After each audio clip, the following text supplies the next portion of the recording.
And the day they brought him home from the hospital, my father walked in the kitchen, I held him, and he just sobbed. He was just just truly moving to watch him, have this baby at a later age and to be so thrilled with it. It was just an amazing thing. There was a period when I didn't know what to do with him because I had no other kids, I had no other practice. And I was wondering if I were the right person, we were the right couple for Stephen. And so for quite a long period of time, we would play one-on-one basketball games, very, very often, very silent one-on-one basketball games. And that's the way I communicated in the beginning, so I had no idea what to say to him. He was very upset, and his eyes welled up. Everyone knows those eyes. He had these eyes that used to well up like unbelievable. And I said, and you're loved so much by your brothers and sisters, we'll be here for you always. Russell, in Stephen's eulogy, said that he was like a comet. He was a bright light. And he really was. It's not because he was our brother. He really was a bright light that was here like a shooting star. It was brief, that light was brief, but he impacted on so many people in a very profound way that you couldn't just let him die in that rubble. You just couldn't do it because it was so against everything that he was, that's why we're here.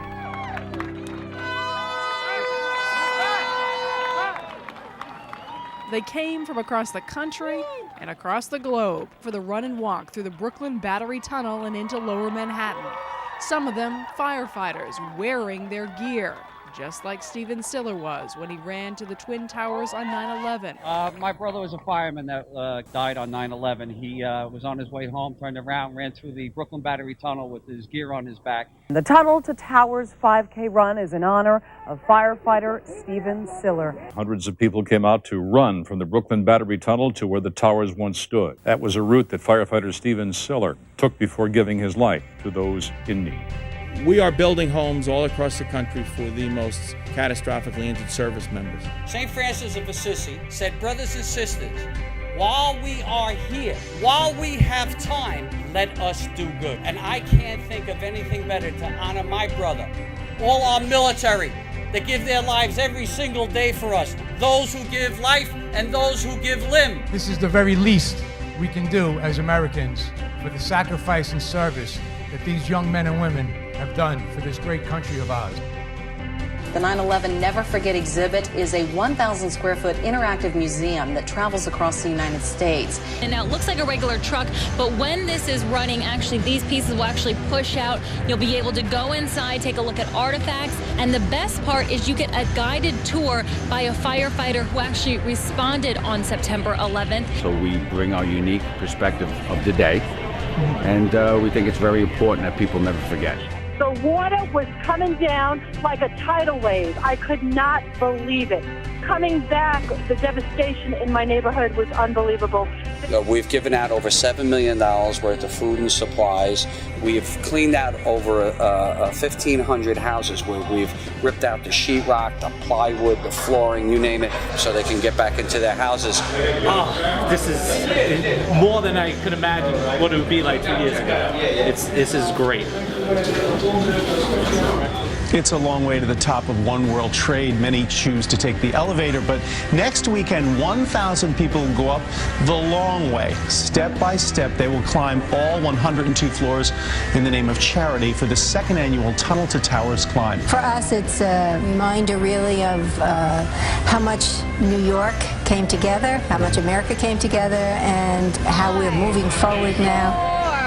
4, 3, 2, 1, go! 25,000 runners have been ready to go. And they are off. Year 15, bigger and better than ever.